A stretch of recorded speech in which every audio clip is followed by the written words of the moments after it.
देखिए स्टूडेंट्स, अब अपन अपनी इनऑर्गेनिक की नई यूनिट स्टार्ट करते हैं, ठीक है, जिसका नाम है एसिड बेस कंसेप्ट्स। और इसका इसके दो पार्ट हैं, एक तो एसिड बेस कंसेप्ट और दूसरा पार्ट है इसका नॉन एक्वस सॉल्वेंट, अजलीय विलायक। ठीक है, तो दो पार्ट हैं। जो अपनी यूनिट है उसका पार्ट फर्स्ट है acid base concept. Part first कौन सा है? एसिड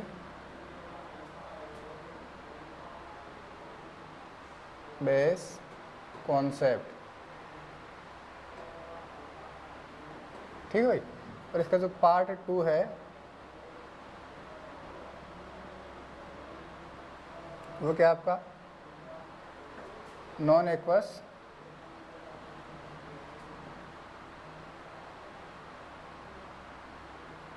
स्पेलिंग देख लेना भाई आप,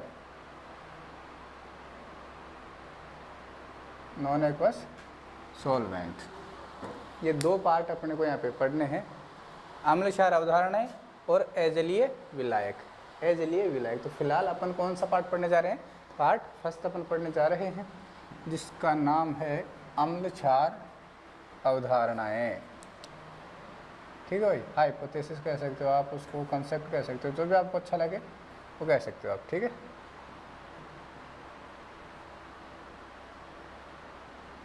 अम्ल क्षार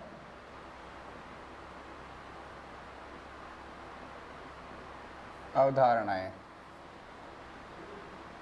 देखो भाई,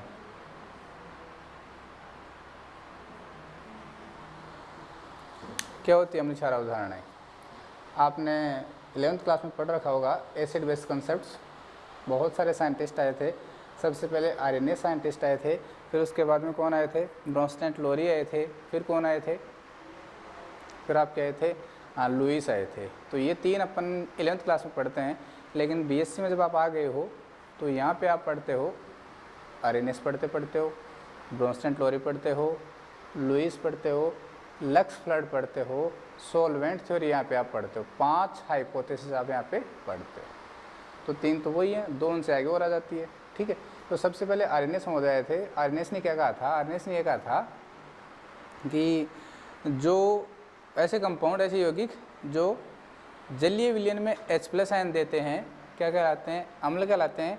और जो जलीय विलयन में OH- आयन देते हैं वो क्या कहलाते हैं? क्षार कहलाते हैं। ध्यान रखना भाई, बातों को हाईलाइट करना आप। जलीय विलयन में बात कर रहा हूँ मैं। आरएनएस ने क्या कहा? जो पदार्थ जलीय विलयन में H+ आयन देते हैं क्या कहलाते हैं? अम्ल कहलाते हैं। और जो पदार्थ जलीय विलयन में OH- आयन देते हैं वो क्या कहलाते हैं? आपके क्षार कहलाते हैं। ठीक है, ये बात उन्होंने कह दी। अब इसकी लिमिटेशंस थी कि ज़रूरी थोड़ी है कि जो भी क्षार होगा उसके पास OH- आयन हो ही। अरे अमोनिया है, अमोनिया, उसके पास तो OH- है ही नहीं, फिर भी वो बेस की तरह बिहेव करता है क्या? बिल्कुल करता है। ऐसे ही BF3, इसके पास कोई H+ नहीं है, लेकिन फिर भी ये किसकी तरह बिहेव करता है? एसिड की तरह बिहेव करता है। तो ये इसकी कुछ लिमिटेशंस थी। इसके बाद में कौन आया? आपके ब्रोंस्टेंट लोरी है।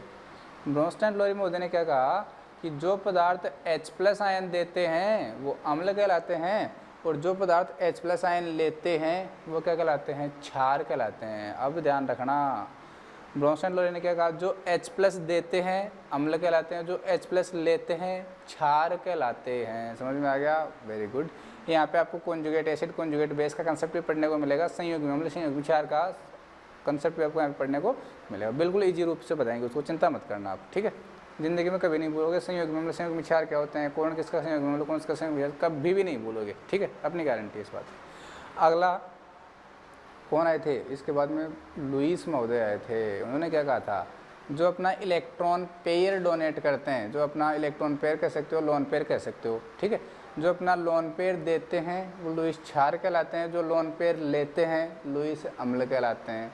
फिर इनका अपने क्लासिफिकेशन पढ़ना है कि लुईस क्षार कौन कौन से होते हैं, लुईस अम्ल कौन कौन से होते हैं। लुईस अम्ल वो होते हैं जिनके पास वैकेंट ऑर्बिटल होता है, जिनके ऊपर पॉजिटिव चार्ज होता है, और भी बहुत सारे अपन पढ़ेंगे। ठीक है, जिनके पास वैकेंट डी ऑर्बिटल होते हैं, जिनके पास वैकेंट पी ऑर्बिटल होते हैं, जिनके पास वैकेंट एंटी बॉन्डिंग ऑर्बिटल होते हैं, ऐसे एल्कीन, ये सब किसकी तरह बिहेव करते हैं, लुईस एसिड की तरह बिहेव करते हैं। लुईस बेस भी पढ़ेंगे, जिनके पास लोन पेयर होते हैं, जिनके पास नेगेटिव चार्ज होता है, जिनके पास नॉन बॉन्डिंग इलेक्ट्रॉन होते हैं, तो जैसे बहुत सारे क्लासिफिकेशन अपन इनका पढ़ेंगे। फिर लुईस, इसके बाद में कौन आए थे, लक्स फ्लड आए थे। कौन आए थे, लक्स फ्लड आए थे। उसके बाद में कौन आया था आपका, सोलवेंट हाइपोथेसिस आई थी। तो बेसिक इंट्रोडक्शन में आपको बता दिया है। 5 यहाँ पे अपन हाइपोथेसिस पढ़ने वाले हैं एसिड बेस के। सबसे पहले कौन आए थे आपके पास, आरएनएस आए थे। तो एक बार हम क्या करते हैं, डेफिनेशन लिख लेते हैं। ठीक है भाई, सबसे पहले डेफिनेशन अपन लिख लेते हैं। ठीक है, चलो तो फिर लिखिएगा। सबसे पहले लिखो आरएनएस सिद्धांत। सबसे पहले देखो, अब मैं लिख देता हूँ, एक बार नाम लिख देता हूँ मैं,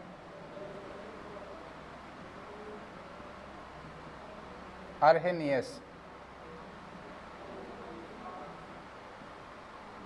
सिद्धांत। 2 नंबर पे कौन आता है आपका,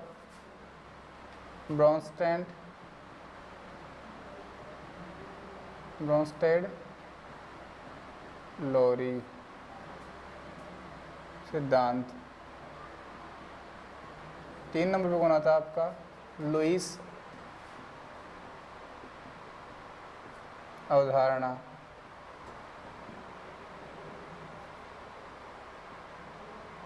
ठीक भाई, लुईस अवधारणा। 4थे नंबर पे कौन आता है, लक्स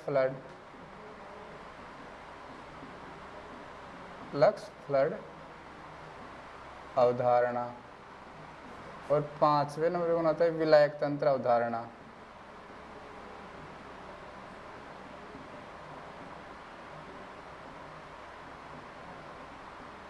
आपका जो लक्स फ्लड अवधारणा वो ये बोलती है कि जो ऑक्साइड आयन देते हैं, लक्स फ्लड क्या बोलती है, जो ऑक्साइड आयन देते हैं वो क्या कहलाते हैं, लुईस क्षार कहलाते हैं। सॉरी, लुईस क्षार नहीं, जो ऑक्साइड आयन देते हैं वो क्षार कहलाते हैं, और जो ऑक्साइड आयन लेते हैं वो क्या कहलाएंगे, अम्ल कहलाएंगे, according to Lux Flood. Oxide ion का कंसेप्ट है। विलायक तंत्र अवधारणा ये क्या बोलती है कि जो आपका सब्सटेंस होगा, पदार्थ होगा, अगर वो विलायक के, सोलवेंट के केटायन में वृद्धि करता है, अगर पदार्थ जलीय विलयन, जो विलायक होता है ना, जो विलायक वो डिकम्पोज करता है, ठीक है, डिसोशिएट करता है, टूट जाता है, केटायन और एनायन में टूट जाता है, एसिड और बेस में टूट जाता है, कौन, सोलवेंट। अगर आपने कि उस विलायक में किसी पदार्थ को घोला, और पदार्थ को घोलने के बाद में उस विलायक में केटायनों की वृद्धि होगी, किसकी वृद्धि होगी, धनायनों की वृद्धि होगी, तो आप कह दोगे कि वो एसिड होगा। अगर कोई पदार्थ विलायक में विलायक के धनायनों की वृद्धि करता है तो वो अम्ल कहलाता है, और अगर विलायक के ऋणायनों की वृद्धि करता है तो क्या कहलाएगा, क्षार कहलाएगा। बिल्कुल इजी इनके हाइपोथेसिस हैं। तो सबसे पहले अपन कौन सी पढ़ेंगे, आरएनएस सिद्धांत अपन पढ़ने जा रहे हैं। तो एक बार इनको मैं रफ कर देता हूँ, ये 5 आप नाम लिख लोगे। ठीक है, इन 5 को अपने पढ़ना है फर्स्ट पार्ट में, फिर आगे अपने पढ़ेंगे नॉन एक्वस सॉल्वेंट ए जलीय विलायक, वहाँ पे अपन पढ़ेंगे दूसरे पार्ट में। ठीक है, तो चलो सबसे पहले निकाल दो आरएनएस हाइपोथेसिस, आरएनएस अवधारणा।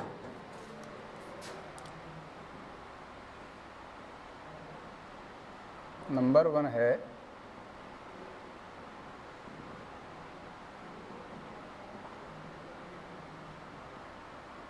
RNS concept.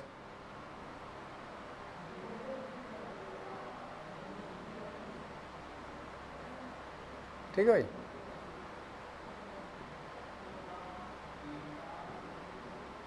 आरएनएस संकल्पना। ऐसे बुरा मत मान देना भाई, सर कभी आप कंसेप्ट को अवधारणा कहते हो, कभी संकल्पना कहते हो, जो भी आपको अच्छा लगे ना वो कहते हो। क्या कहता है आरएनएस कि जो जलीय विलयन में H+ आयन देते हैं अम्ल कहलाते हैं, जो जलीय विलयन में OH- आयन देते हैं वो क्या कहलाते हैं, क्षार कहलाते हैं। तो लिख लो डेफिनेशन इसकी, लिख लो भाई, डेफिनेशन लिख लो, लिखना। 1884 में 1884 में 1884 में 1884 में आरएनएस ने अम्ल व क्षारों के लिए एक महत्वपूर्ण सिद्धांत दिया। 1884 में आरएनएस ने अम्ल व क्षारों के लिए एक महत्वपूर्ण सिद्धांत दिया, जिसके अनुसार जिसके अनुसार, बोलो क्या होता है, क्या होता है, जिसके अनुसार वे पदार्थ जो जलीय विलयन में H+ आयन देते हैं, ध्यान रखना भाई जलीय विलयन की बात हो रही है, वे पदार्थ जो जलीय विलयन में H+ आयन देते हैं अम्ल कहलाते हैं, तथा वे पदार्थ जो जलीय विलयन में OH- आयन देते हैं क्या कहलाते हैं, क्षार कहलाते हैं, तथा वे पदार्थ जो जलीय विलयन में OH- आयन देते हैं क्षार कहलाते हैं। H2SO4 को जैसे आपने पानी में घोला,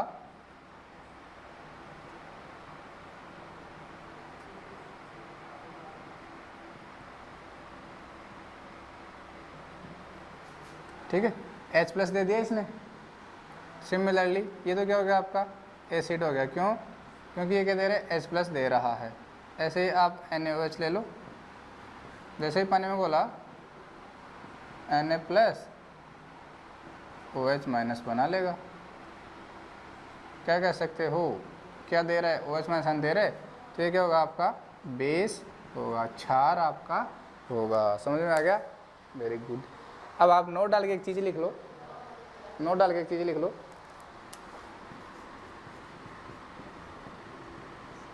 कि जो आपका H+ आयन होता है ना, इसका फ्री स्टेट में एग्जिस्टेंस नहीं होता, स्वतंत्र अवस्था में इसका अस्तित्व नहीं होता है, तो ये तुरंत प्रभाव से पानी से क्रिया करके क्या बना लेता है, हाइड्रोनियम आयन बना लेता है। ठीक है, लिख लो, स्वतंत्र अवस्था में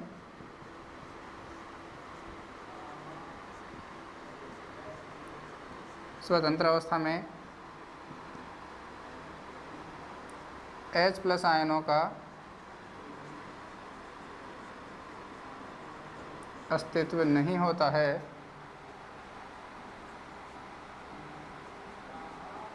स्वतंत्र अवस्था में H+ आयनों का अस्तित्व नहीं होता है, अतः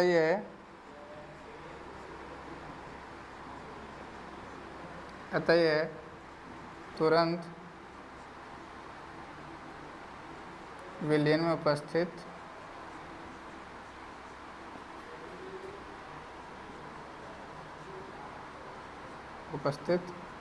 H2O से क्रिया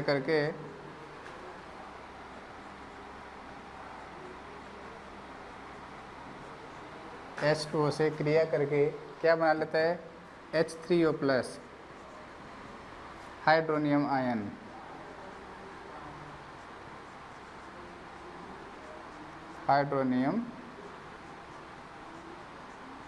आयन बना लेता है। ध्यान रखना भाई, जो आपका H+ आपको अकेला नहीं मिलेगा, किसके रूप में मिलेगा, H3O+। तो कभी भी जब भी H3O+ लिखा हो ना, जब भी H3O+ लिखा हुआ हो, उसका मतलब क्या है, आपको वो H+ देगा, वो उसका मतलब क्या है, H+ ही है। H3O का मतलब क्या है, आपका H+ ही है, वो एसिडिक मीडियम ही है, तो इसको क्या बोलते हो, हाइड्रोनियम आयन बना लेता है। अब ये क्या बोलता है कि जो पदार्थ जितना जल्दी डिसोशिएट करके H+ आपको देगा वो उतना ही प्रबल अम्ल होता है, जो जितना जल्दी आपको OH- आयन देगा वो उतना ही प्रबल क्या होता है, क्षार होता है। तो फिर अपन इनका क्लासिफिकेशन पढ़ लेते हैं, प्रबल अम्ल और प्रबल क्षार का वर्गीकरण अपन पढ़ लेते हैं। लिखना, वे आयन जो जलीय विलयन में लगभग पूर्णतः वियोजित अवस्था में रहते हैं, वे आयन जो जलीय विलयन में लगभग पूर्णतः वियोजित अवस्था में रहते हैं, वे आयन जो जलीय विलयन में लगभग पूर्णतः वियोजित अवस्था में रहते हैं, प्रबल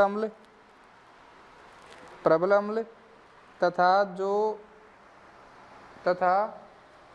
जो आंशिक वियोजित रहते हैं, दुर्बल अम्ल कहलाते हैं। इसी प्रकार क्षार के लिए लिख दो। इसी प्रकार वे क्षार जो जलीय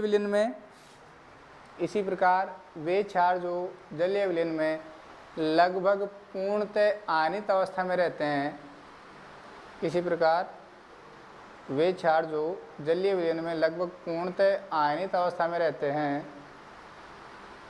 प्रबल क्षार कहलाते हैं, प्रबल क्षार कहलाते हैं तथा जो आंशिक आयनित अवस्था में रहते हैं या फिर आंशिक वियोजित अवस्था में रहते हैं क्या कहलाते हैं? दुर्बल क्षार कहलाते हैं। अब अकॉर्डिंगली लिख लो प्रबल अम्ल कौन कौन से होते हैं, प्रबल क्षार कौन कौन से होते हैं। ठीक है,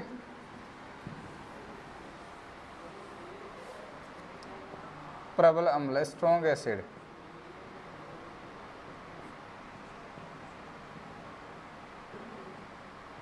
कौन कौन से वो लिखो। HI सबसे strong, HCl, HF, HBr, H2SO4, HNO3, H3PO4। ठीक है भाई, ऐसे बहुत सारे हो गए। H3PO4 नहीं होता, HClO4 होता है, ध्यान रखना। क्या होता है? HClO4 HiO4, HClO4 HiO4। इसको परक्लोरिक एसिड बोलते हैं। क्या बोलते हो? Perchloric acid, periodic acid. ये क्या है आपका? Perchloric acid. और ये कौन है?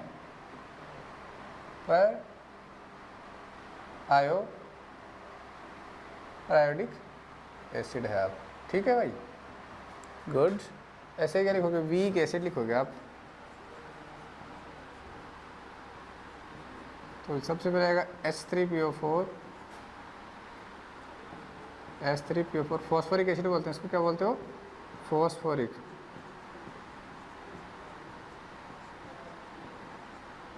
Acetic acid, carboxylic acid, benzoic acid,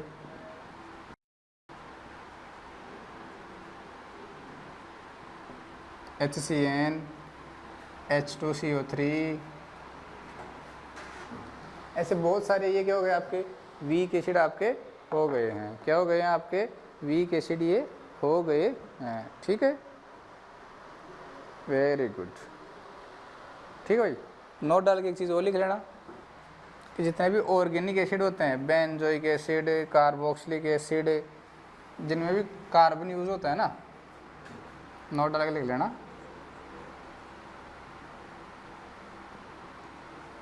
all organic acid are weak acid. जितने भी ऑर्गेनिक एसिड होते हैं सब क्या होते हैं? वीक एसिड होते। ठीक है, बहुत बढ़िया, बहुत बढ़िया बात। ठीक है, स्ट्रॉन्ग बेस लिख लो। NaOH, KOH।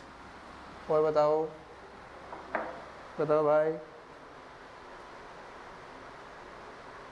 Calcium hydroxide, strontium hydroxide, caesium hydroxide, rubidium hydroxide, calcium hydroxide. ऐसे बहुत सारे हो गए। ऐसे ही क्या लिखोगे? वीक बेस NH4OH, AlOH का होल थ्राइस। ठीक है, AlOH का होल थ्राइस। और बताओ, FeOH का whole thrice, milk of magnesia, MgOH का होल ट्वाइस, FeOH का होल थ्राइस। इसको मिल्क ऑफ मैग्नीशिया बोलते हैं। क्या बोलते हैं इसको? Milk of magnesia. पेट की एसिडिटी को दूर करने में यूज होता है MgOH। ठीक है ना? ओके भाई, चलो आगे लिख लो आप। अम्ल व क्षार आपस में क्रिया करके लवण व जल बनाते हैं। अम्ल व क्षार आपस में क्रिया करके लवण व जल बनाते हैं। Acid plus base react salt plus water, acid HCl, base NaOH, salt NaCl, पानी H2O। ठीक है भाई, ध्यान रखना। और इस रिएक्शन को क्या कहते हो? न्यूट्रलाइजेशन रिएक्शन इसको आप कहते हो। क्या कहते हो? Neutralisation reaction. उदासीनीकरण अभिक्रिया इसको अपन कहते हैं, ध्यान रखना भाई। क्या कहते हैं? उदासीनीकरण अभिक्रिया इसको अपन कहते हैं। तो कोई पूछ ले उदासीनीकरण अभिक्रिया क्या होती है, तो आप कहोगे 1 ग्राम तुल्यांक अम्ल की अभिक्रिया 1 ग्राम तुल्यांक क्षार से करवाने पर लवण व जल का निर्माण होता है। तो इस अभिक्रिया के दौरान सॉरी इस अभिक्रिया क्या कहते हो आप? इस अभिक्रिया क्या कहते हो आप? उदासीनीकरण अभिक्रिया कहते हो। और इस अभिक्रिया के दौरान जो ऊर्जा निकलेगी उसको क्या कहोगे? उदासीनीकरण ऊष्मा आप कहोगे। ध्यान रखना भाई। अगर प्रबल अम्ल और प्रबल क्षार ले रहे हो आप, अगर प्रबल अम्ल और प्रबल क्षार ले रहे हो तो उदासीनीकरण ऊष्मा का मान होता है -13.6 किलो कैलोरी ग्राम इक्विवेलेंट।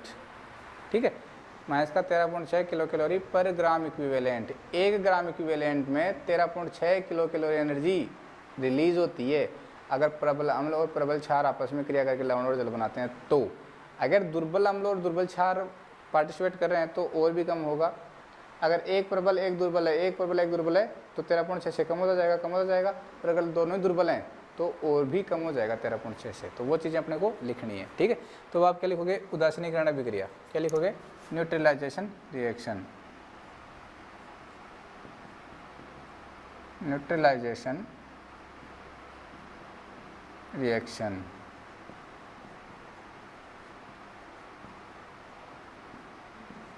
उदासीनीकरण अभिक्रिया। ठीक है भाई, ठीक है, वेरी गुड। मैंने बता दिया आपको क्या होती है। आपने हेडिंग डाली है वाली, तो मैंने आपको बता दिया स्ट्रॉन्ग एसिड और स्ट्रॉन्ग बेस मिलकर जो उदासीनीकरण रिएक्शन होगी उनके बीच में जो होगी वहाँ पे एनर्जी कितनी रिलीज हो जाएगी? -13.6 किलो कैलोरी पर ग्राम इक्विवेलेंट। ठीक है, ठीक है भाई। ग्राम इक्विवेलेंट का मतलब नॉर्मलिटी में होता है। ठीक है, तो आप डेफिनेशन लिख लो। डेफिनेशन आप लिख लीजिएगा। लिखो, अम्ल व क्षार आपस में अभिक्रिया करके, अम्ल व क्षार आपस में अभिक्रिया करके लवण व जल बनाते हैं। अम्ल व क्षार आपस में अभिक्रिया करके लवण व जल बनाते हैं। लवण व जल बनाते हैं अर्थात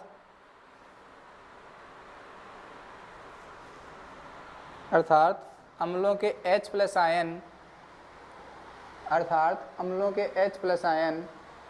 क्षारों के OH- आयनों द्वारा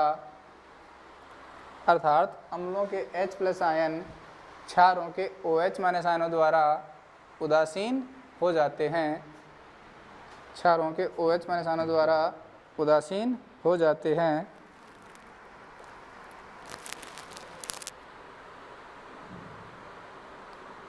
एवं जल के अणु एवं लवण एवं जल अणु बनाते हैं। उदासीन हो जाते हैं एवं लवण एवं जल अणु बनाते हैं। इसे ही उदासीनीकरण अभिक्रिया कहते हैं। इसे ही उदासीनीकरण अभिक्रिया कहते हैं। तथा इस अभिक्रिया के दौरान मुक्त ऊष्मा क्या कहलाती है? उदासीनीकरण ऊष्मा कहलाती है। इस अभिक्रिया के दौरान मुक्त ऊष्मा क्या कहलाती है? उदासीनीकरण ऊष्मा कहलाती है। ठीक है, वेरी गुड। आगे लिखो। नेक्स्ट लाइन से स्टार लगा लिखना भाई। प्रबल अम्ल व प्रबल क्षार के लिए उदासीनीकरण ऊष्मा का मान स्थिर होता है। प्रबल अम्ल व प्रबल क्षार के लिए उदासीनीकरण ऊष्मा का मान स्थिर होता है, कांस्टेंट होता है, फिक्स होता है। प्रबल अम्ल व प्रबल क्षार के लिए उदासीनीकरण ऊष्मा का मान स्थिर होता है, जो कि -13.6 किलो कैलोरी पर ग्राम इक्विवेलेंट। माइनस का 13.6 किलो कैलोरी पर ग्राम इक्विवेलेंट अर्थात होता है, अर्थात उदासीनीकरण ऊष्मा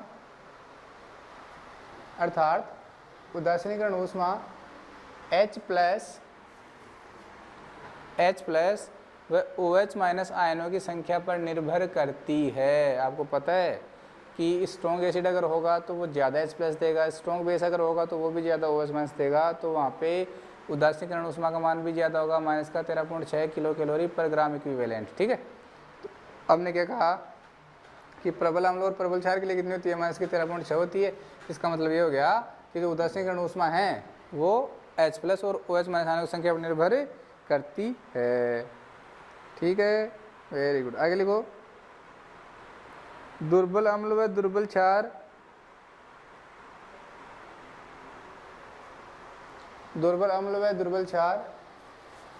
जल में आंशिक आयनिक अवस्था में रहते हैं। दुर्बल अम्ल और दुर्बल क्षार जल में आंशिक आयनिक अवस्था में रहते हैं, अतः इनमें H प्लस व OH माइनस आयनों की सांद्रता कम होती है या फिर संख्या कम होती है। अतः इनमें H प्लस व OH माइनस आयनों की सांद्रता या संख्या कम होती है, अतः इनके लिए उदासीनीकरण ऊष्मा का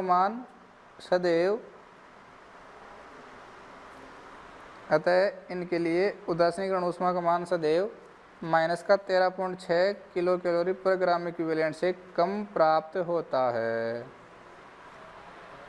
ठीक है, माइनस का 13.6 किलो कैलोरी पर ग्राम इक्विवेलेंट से कम प्राप्त होता है। बहुत बढ़िया भाई। एग्जाम्पल्स आप लिख लो, कुछ एग्जाम्पल्स अपन लिख लेते हैं। भाई ये तो आपको पता होना चाहिए रे, वीक एसिड के अक्सर भूल जाते हैं, लोगों को याद ही नहीं रहते वीक एसिड वीक बेस के एग्जाम्पल। ठीक है ना, तो एग्जाम्पल्स मैंने आपको लिख दिए हैं, वो आपको याद होने चाहिए भाई, कौन सा वीक होता है कौन सा स्ट्रॉन्ग होता है। ठीक है, तो अब मैं उदासीनीकरण ऊष्मा लिख देता हूँ किसकी कितनी होती है। तो सबसे पहले आप लिखोगे अगर एक नॉर्मल आपके पास, एन का मतलब नॉर्मलिटी की बात हो रही है, और नॉर्मलिटी में तो होता है ग्राम इक्विवेलेंट। एन का मतलब क्या है यहाँ पे, नॉर्मलिटी में तो ग्राम इक्विवेलेंट यूज होता है, प्लस एक नॉर्मल क्या हो, OH माइनस हो। तो यहाँ पे इस वाले रिएक्शन में जो एनर्जी रिलीज होगी, ठीक है, इस वाली रिएक्शन के लिए जो एनर्जी रिलीज होती है, यहाँ पे H2O बनेगा, तो इसके लिए जो डेल्टा H0 न्यूट्रलाइजेशन होगी वो कितनी होगी, माइनस का 13.6 किलो कैलोरी पर ग्राम इक्विवेलेंट। ठीक है भाई, ये तो स्ट्रॉन्ग एसिड और स्ट्रॉन्ग बेस की बात हो गई। अब एक वीक एसिड और स्ट्रॉन्ग बेस ले लेते हैं। क्या ले लेते हैं, वीक एसिड और स्ट्रॉन्ग बेस अपन ले लेते हैं, या फिर स्ट्रॉन्ग एसिड लिख लो, वीक एसिड स्ट्रॉन्ग बेस लिख लो। 1N एसिटिक एसिड और 1N NaOH, ये क्या है, वीक एसिड, ये क्या है, स्ट्रॉन्ग बेस। क्या बनाएंगे मिलके, कुछ नहीं बनाएंगे, एक तो पानी बनाएंगे और एक क्या बनाएंगे, सोडियम एसीटेट आपका बनाएंगे। इस रिएक्शन के लिए जो डेल्टा H0 न्यूट्रलाइजेशन होगा वो आपका कम हो जाएगा, माइनस का 12 पॉइंट कुछ हो जाएगा। ठीक है, उसकी वैल्यू हो जाएगी माइनस का 12.8, कितने हो जाएगी, माइनस का 12.8 किलो कैलोरी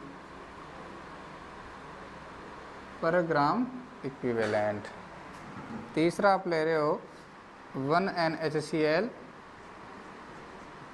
प्लस 1NNH4OH, ये आपका स्ट्रॉन्ग एसिड है, ये आपका वीक बेस है। क्या बनेगा, एक तो पानी बनेगा, एक बनेगा आपका NH4Cl आपका बनेगा। इस रिएक्शन के लिए तो डेल्टा H नॉट न्यूट्रलाइजेशन होगा, उसकी वैल्यू माइनस का 11.8 के आसपास होती है। कितनी होती है? माइनस का 11.8 होती है। लिख लो भाई, लिख लो। सॉरी, ये होगी माइनस का 12.8 और ये होगी माइनस का 13.2। ठीक है, प्रिंटिंग एरर हो गया था। लास्ट देखो, वीक एसिड वीक बेस वाली।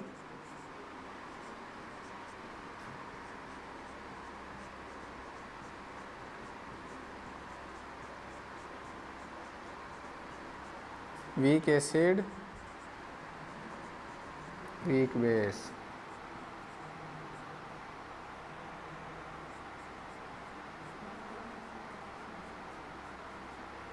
इसके लिए कितना आएगा? माइनस का 11.8 किलो कैलोरी पर ग्राम इक्विवेलेंट। ये आपको बस पता कर लेना है, इससे ज़्यादा और कुछ भी नहीं पता आपको रखना है। ठीक है, बहुत बढ़िया। चलो भाई, लिख लिया? कर लोगे? Very good. हेडिंग डाल दो, आरएनए सिद्धांत की सीमाएं। क्या लिख दोगे? आरएनए सिद्धांत की सीमाएं, limitations of RNS theory. RNA सिद्धांत की सीमाएं।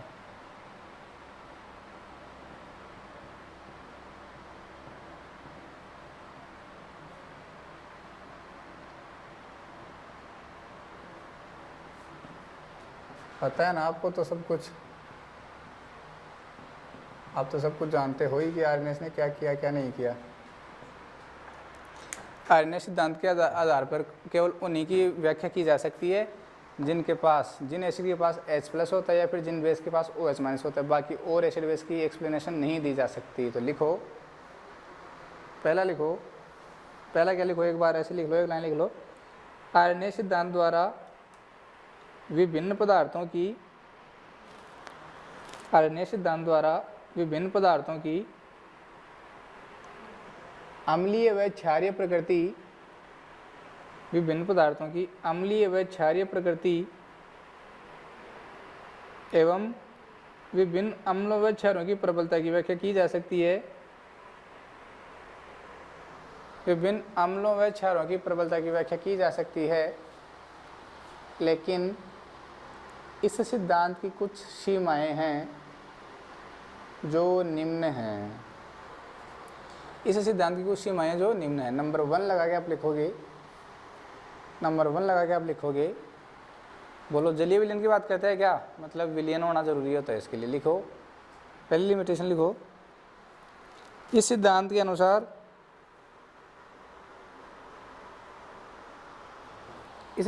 अनुसार पदार्थों की अम्लीय एवं क्षारीय प्रकृति, इस सिद्धांत के अनुसार पदार्थों की अम्लीय एवं क्षारीय प्रकृति जलीय विलयन में ही समझाई जा सकती है।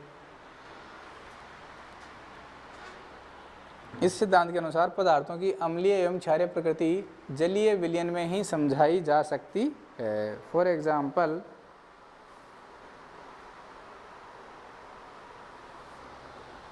HCl, फॉर एग्जाम्पल लिखना, HCl जलीय विलयन में H+ आयन देता है।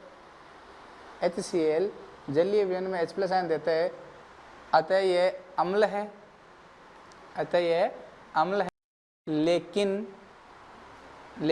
HCl बेंजीन में भी अम्लीय होता है। लेकिन HCl बेंजीन में भी अम्लीय होता है, जिसकी व्याख्या आरएनए सिद्धांत द्वारा नहीं की जा सकती। HCl बेंजीन में भी अम्लीय होता है, जिसकी व्याख्या आरएनए सिद्धांत द्वारा नहीं की जा सकती।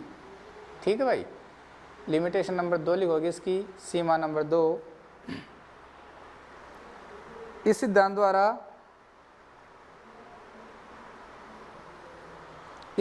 द्वारा विभिन्न लवणों की, ये लवण तो बन रहे हैं, इस सिद्धांत द्वारा विभिन्न लवणों की अम्लीय व क्षारीय प्रकृति की व्याख्या नहीं की जा सकती। इस सिद्धांत द्वारा विभिन्न लवणों की अम्लीय व क्षारीय प्रकृति की व्याख्या नहीं की जा सकती। फॉर एग्जाम्पल अमोनियम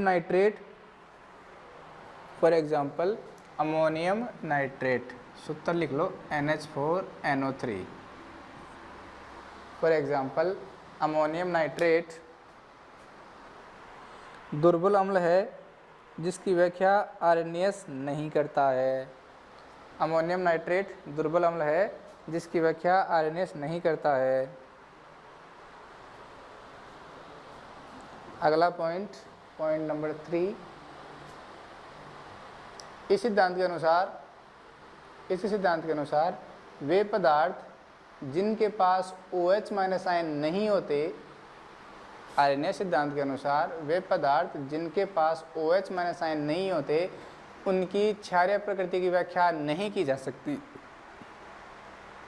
उनकी क्षारीय प्रकृति की व्याख्या नहीं की जा सकती,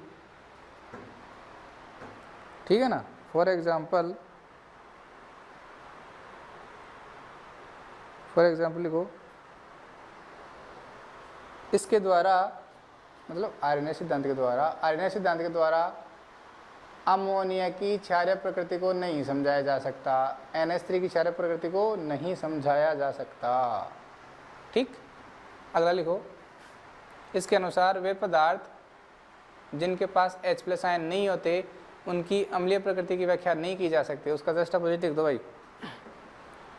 वे पदार्थ जिनके पास H+ आयन नहीं होते उनकी अम्लीय प्रकृति की व्याख्या नहीं की जा सकती। For example BF3, FeCl3, SnCl4, AlCl3 आदि की अम्लीय प्रकृति की व्याख्या नहीं की जा सकती। BF3 लुईस अम्ल होता है, वो बाद की बात है, हम तो अब थोड़ी पता लुईस अम्ल है। तो BF3 अम्ल की तरह बिहेव करता है, ये आरएनए से उसकी एक्सप्लेनेशन नहीं देता। AlCl3 हो गया, SnCl4 हो गया, बहुत सारे होते हैं। तो FeCl3 हो गया, इनकी जो एक्सप्लेनेशन है वो कौन नहीं देता, आरएनएस नहीं देता है। आदि की अम्लीय प्रकृति की व्याख्या नहीं की जा सकती। लास्ट लिखो, इस सिद्धांत द्वारा विभिन्न ऑक्साइडों की क्षारीय प्रकृति की व्याख्या भी नहीं की जा सकती। इस सिद्धांत द्वारा विभिन्न ऑक्साइडों की क्षारीय प्रकृति की व्याख्या भी नहीं की जा सकती। अब अपन पढ़ने जा रहे हैं नंबर 2। ये आरएनएस यहाँ पे खत्म होता है, ध्यान रखना इतना ही है। ब्रोंस्टेड लोरी कॉन्सेप्ट। क्या पढ़ने जा रहे हो? Bronsted Lowry.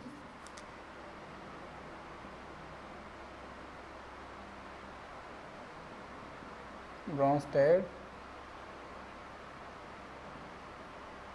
लाउरी कंसेप्ट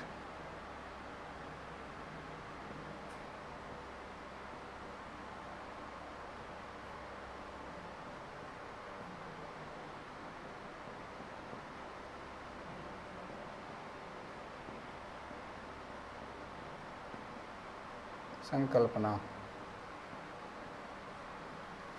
कब आई थी? ये उसके बाद में आई थी सर, आरएनएस के बाद में आई थी। सीरियल से अपन पढ़ेंगे भाई, ध्यान रखना। एक एक को आप कंसेप्ट वाइज समझते जाना। पहले कौन आया? आरएनएस। क्या कहा? जो पदार्थ जलीय विलयन में H+ आयन देते हैं अम्ल कहलाते हैं, और जो पदार्थ जलीय विलयन में OH- आयन देते हैं क्या कहलाते हैं? क्षार कहलाते हैं। ब्रोंस्टेड लोरी मोदी ने क्या कहा? अरे नहीं रे, ऐसा नहीं है। उन्होंने ये कहा कि जो पदार्थ H+ आयन देते हैं वो अम्ल होते हैं, और जो H+ आयन लेते हैं वो क्षार होते हैं। Very good. इनके बाद में कौन आए थे? लुईस आए थे। उन्होंने तो बात ही लॉ एम्पेयर की कर दी थी, इलेक्ट्रॉन पेयर की कर दी थी। ठीक है, तो लिखो 1923 में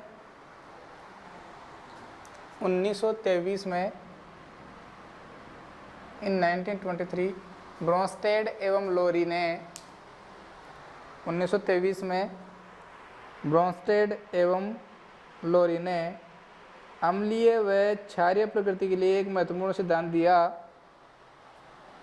ब्रोंस्टेड एवं लोरी ने अम्लीय व क्षारीय प्रकृति के लिए एक महत्वपूर्ण सिद्धांत दिया, जिसके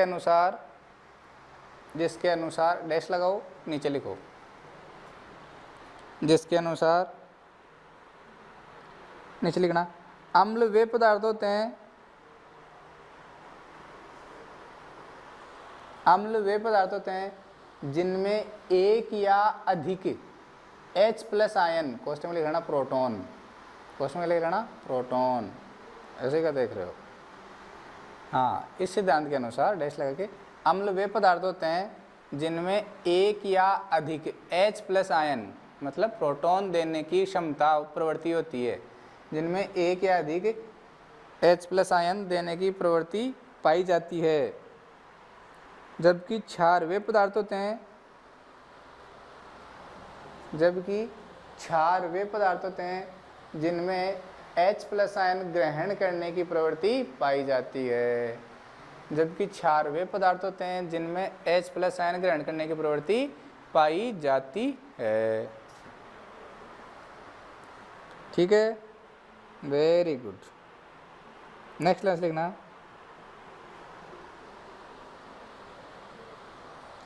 वे पदार्थ जो शीघ्रता से H प्लस आयन दे देते हैं या फिर दान कर देते हैं, वे पदार्थ जो शीघ्रता से H प्लस आयन दान कर देते हैं क्या कहलाते हैं? प्रबल अम्ल कहलाते हैं, प्रबल अम्ल कहलाते हैं। तथा वे पदार्थ जो शीघ्रता से H प्लस आयन ग्रहण कर लेते हैं, वे पदार्थ जो शीघ्रता से H प्लस आयन ग्रहण कर लेते हैं क्या कहलाते हैं? प्रबल क्षार कहलाते हैं। ठीक है, क्या कहलाते हैं? प्रबल क्षार कहलाते हैं। Very good. इसके विपरीत वे पदार्थ जो कठिनाई से H प्लस आयन दान करते हैं, इसके विपरीत वे पदार्थ जो कठिनाई से H प्लस आयन दान करते हैं दुर्बल अम्ल, तथा जो कठिनाई से H प्लस आयन ग्रहण करते हैं क्या कहलाते हैं? दुर्बल क्षार कहलाते हैं। ध्यान रखना, मैंने कहा था ना यहाँ पे एक कॉन्जुगेट वाला भी कंसेप्ट आएगा, वो भी मैं बताऊंगा, चिंता मत करो आप, बस नो टेंशन रहो। ठीक है, दुर्बल क्षार कहलाते हैं। फॉर एग्जाम्पल,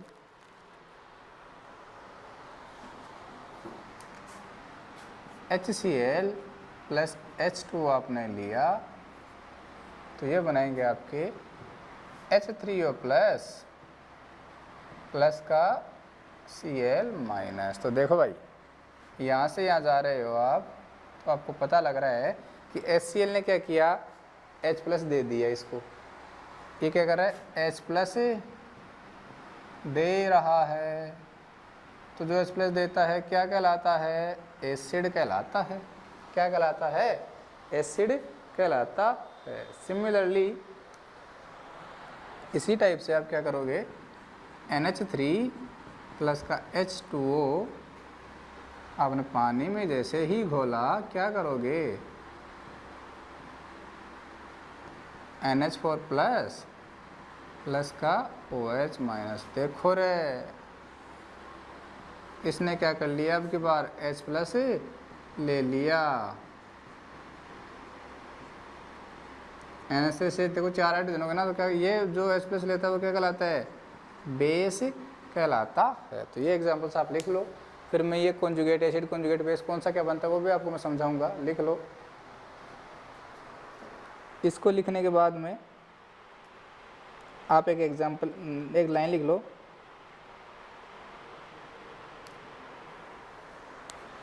वो लाइन लिख लो, अगर समझ में आए तो ठीक है, नहीं तो मैं सीधा सीधा कंसेप्ट बताऊंगा ही। ये एसिड है, H प्लस आयन दे दिया, H प्लस आयन देने के बाद में क्या बना, एनायन बना। ये ऋण आयन बना क्या, ये जो ऋण आयन है ये क्या करता है, आपका कॉन्जुगेट बेस की तरह बिहेव करता है। एसिड का क्या बनता है, कॉन्जुगेट बेस बनता है, और बेस का क्या बनता है, कॉन्जुगेट एसिड बनता है। ये क्या आपका कॉन्जुगेट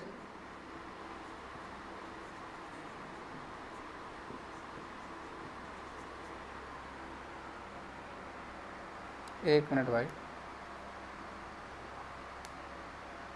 ये कॉन्जुगेट बेस है। ये क्या है,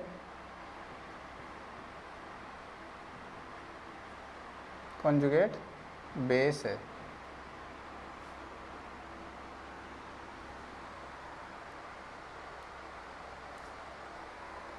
ठीक है, ओके। और ये जो NH4 प्लस बना है ना, ये आपका कॉन्जुगेट एसिड है। ये क्या है, कॉन्जुगेट एसिड है। मतलब समझ लो एक बार कि कोई भी आपके पास अम्ल है, कोई भी क्या है, अम्ल है, अगर उसने H प्लस दे दिया तो बाद में जो ऋणायन बनता है, अगर अम्ल ने H प्लस दिया बाद में जो ऋणायन बना, वो ऋणायन क्या कहलाएगा, संयुग्मी क्षार। क्या कहलाएगा, संयुग्मी क्षार। 1 मिनट की बात है, बस आप एक बार लिख लो इनको, फिर मैं अच्छे से समझा दूंगा। ये क्या होगा, संयुग्मी अम्ल। कंसेप्ट समझाऊंगा आपको, बस चिंता मत करो। क्षार है, H प्लस ले लिया, H प्लस लेने के बाद में क्या बना, केटायन बना। केटायन क्या कहलाएगा, संयुग्मी अम्ल कहलाएगा। तो उल्टा होता है, अम्ल का क्षार अम्ल का संयुग्मी क्षार बनता है, क्षार का संयुग्मी अम्ल बनता है। ठीक है, तो एक परिभाषा लिख लो, एरो लगा के लिखना। किसी अम्ल द्वारा H प्लस आयन मुक्त करने के पश्चात,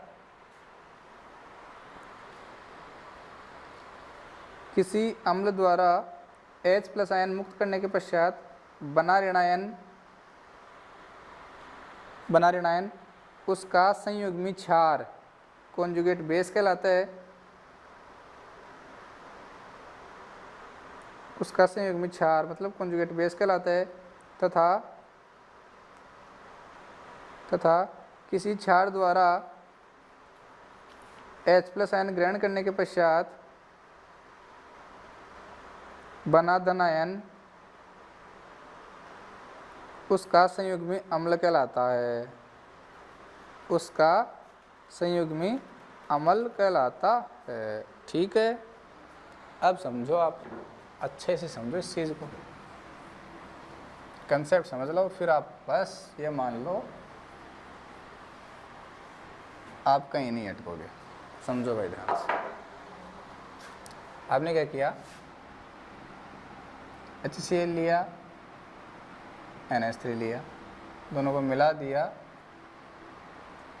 रिवर्सिबल का साइन लगा रहा हूँ भाई, ऐसे लगा रहा हूँ। ठीक है, तो ये बन रहा है आपका NH4 प्लस, और क्या बन रहा है, Cl माइनस। समझना ध्यान से, अच्छे से समझना। HCl से क्या बन रहा है, Cl माइनस बन रहा है क्या। तो आपने देखा कि यहाँ से यहाँ गए तो H प्लस तो N2 है, क्या हो रहा है, H प्लस दे रहा है। जो H प्लस देता है वो क्या होता है, एसिड। क्या होता है, एसिड। तो उल्टा भी तो हो सकता है, आप इधर से इधर भी तो आ सकते हो। बोलो क्या हो रहा है, H प्लस ले रहा है। अब की बार क्या हो रहा है, H प्लस ले रहा है। जो H प्लस लेता है वो क्या कहलाता है, बेस कहलाता है। तो ये क्या बन गया आपका, बेस बन गया। क्या बन गया, बेस बन गया। तो आपको जिसके मन में आए उसके कॉन्जुगेट चिपका दो। अगर ये एसिड है तो ये कॉन्जुगेट क्या बन जाएगा, ये कॉन्जुगेट क्या बन जाएगा आपका, बेस बन जाएगा। क्या बन जाएगा, कॉन्जुगेट बेस बन जाएगा। क्यों बन जाएगा, आर्नेस ने क्या कहा, आर्नेस ने नहीं, ब्रोंस्टेन लोरेन ने, जो H प्लस देता है एसिड, जो H प्लस लेता है बेस। ये H प्लस दे रहा है इधर से, तो एसिड इधर से आ रहा है तो H प्लस ले रहा है, तो क्या हो गया, बेस हो गया। ठीक है, अब ये एसिड है तो वो कॉन्जुगेट बेस हो गया। एक ही स्पीसीज है ना, HCl CCl माइनस बन रहा है, इसलिए यहाँ देखो, एक तो यहाँ से यहाँ जाओ, और दूसरा यहाँ से यहाँ जाओ, पहले यहाँ से यहाँ जाते हैं। क्या हो रहा है बोलो, ये क्या हो रहा है, H प्लस ले रहा है, और जो H प्लस लेता है क्या कहलाता है, बेस होता है। क्या होता है, बेस होता है। और सर इधर से इधर आ रहे हैं तो हमें पता लग रहा है कि ये H प्लस दे रहा है, H प्लस दे रहा है, और जो H प्लस देते हैं वो क्या कहलाते हैं, बेस, सॉरी एसिड, क्या कहलाते हैं, सॉरी एसिड कहलाते हैं। क्या कहलाते हैं, एसिड कहलाते हैं। तो क्योंकि ये बेस हो गया तो इसका ये क्या हो जाएगा, कॉन्जुगेट एसिड हो जाएगा, हो जाएगा कॉन्जुगेट एसिड, उसका ये हो जाएगा। अब बैठा दिमाग में कौन किसका कॉन्जुगेट एसिड, कौन किसका कॉन्जुगेट बेस, कर लोगे आप मेरे ख्याल से, कर लोगे। नहीं करोगे एक दो एग्जाम्पल और करवा देता हूँ, एक दो एग्जाम्पल और कर देते। देखो भाई, देखो देखते, खुश रहो आप, बस आप खुश रहिए।